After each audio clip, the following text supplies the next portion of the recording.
Hi, I'm Chef Tania. Welcome to my channel Chef Taniaর রান্নাঘর। আজ আমি বানাবো মসুর ডাল কারি। ডাল আর রাইস তো আমাদের কমফোর্ট ফুডের মধ্যেই পড়ে।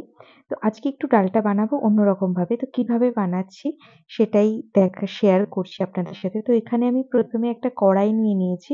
কড়াইয়ের মধ্যে একটু তেল দিয়ে দিয়েছি। তার মধ্যে আমি একটু কিউমিন সিডস দিয়েছি, একটু জিঞ্জার গার্লিক চপ দিয়েছি আর গ্রিন চিলি চপ দিয়েছি। দিয়ে 15 সেকেন্ড মতন ফ্রাই করে নিয়েছি। নেয়ার পর আমি এখানে চপ করে রাখা পেঁয়াজগুলো দিয়ে দিয়েছি। দিয়ে এটাকেও একটু ফ্রাই করে পেঁয়াজটা মোটামুটি ফ্রাই হয়ে গেছে। তো এরপরে আমি চপ করে রাখা টমেটোটা দিয়ে দেব। টমেটো দিয়ে আমি কিছুক্ষণ একটু সটে করে নেব। এরপর আমি একে একে গুঁড়ো মশলাগুলো দিয়ে দেবো। তো এখানে আমি নুন দিয়েছি, একটু জিরে গুঁড়ো, একটু ধনে গুঁড়ো, একটু লঙ্কা গুঁড়ো আর একটু হলুদ গুঁড়ো দিয়ে দিয়েছি।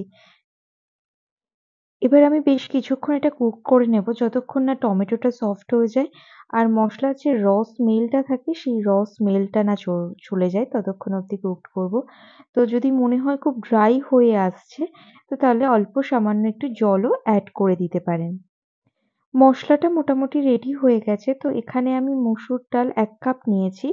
ডালটা আমি ভালো করে ধুয়ে ০.৫ ঘন্টা মতন ভিজিয়ে রেখেছিলাম। এবার মসলাটা হয়ে গেছে, আমি ভিজিয়ে রাখা ডালটা দিয়ে দেব। দিয়ে ২ মিনিট মতন ডালটার সাথে মশলাটা ভালো করে সটে করে নেব।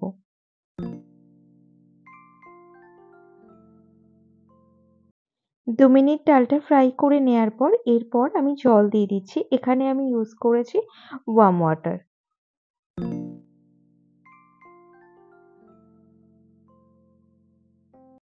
ডালটা এবার ঢাকা দিয়ে দেবো। দিয়ে আমি ততক্ষণ রান্না করে নেবো যতক্ষণ না ডালটা পুরোপুরি গলে যায়।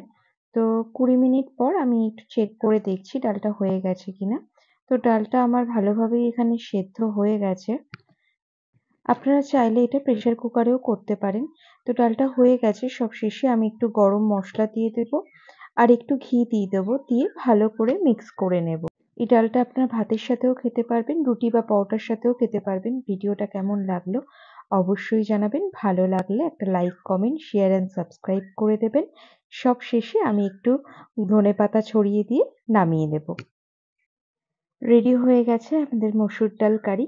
তো আজকের মতো তাহলে জানাই টাটা।